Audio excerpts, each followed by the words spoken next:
खुश आमदीद प्यारे बच्चों, अस्सलाम वालेकुम।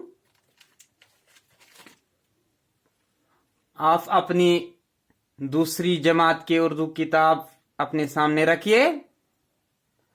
सफ़ा नंबर 44 निकाले, जहां पर बुलबुल का बच्चा आपको नजर आएगा।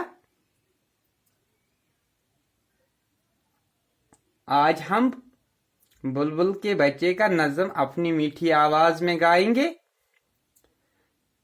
चलो हम शुरू करेंगे। जमात दोम,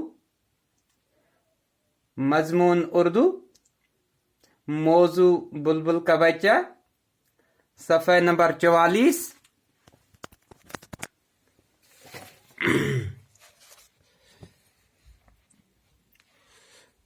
बुलबुल का बच्चा खाता था खिचड़ी, पीता था पानी। बुलबुल का बच्चा, बुलबुल का बच्चा गाता था गाने मेरे सरहाने। बुलबुल का बच्चा, बुलबुल का बच्चा एक दिन अकेला बैठा हुआ था। बुलबुल का बच्चा, बुलबुल का बच्चा मैंने उड़ाया वापस न आया। बुलबुल का बच्चा, बुलबुल का बच्चा। पढ़िए और समझिए।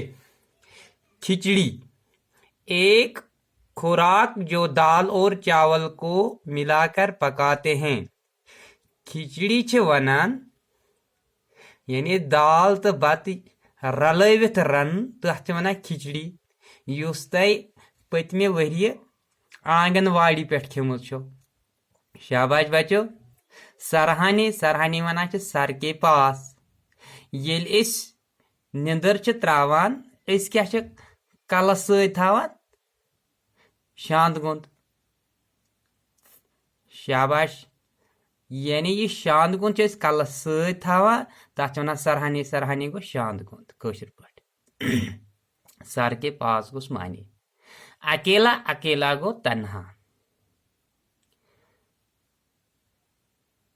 चलो बच्चों, इस नज़म से हमको क्या सबक मिलता है? जो ये बुलबुल का बच्चा है, अल्लाह ताला ने इस कायनात में बहुत सारे मखलूक पैदा किए हैं, जिनमें परिंदे भी हैं। उनको अल्लाह ताला ने हुसैन और खूबसूरत बनाए। उनके पर बनाए, चूंच बनाई, पंजे बनाए। इस तरह से अल्लाह ताला ने अपनी कुदरत के अजीब व गरीब करिश्मे एक इंसान के लिए बनाए, ताकि ये इंसान अपने रब को हकीकी मानों में समझोगे। शुक्रिया बच्चों। अस्सलामु अलैकुम।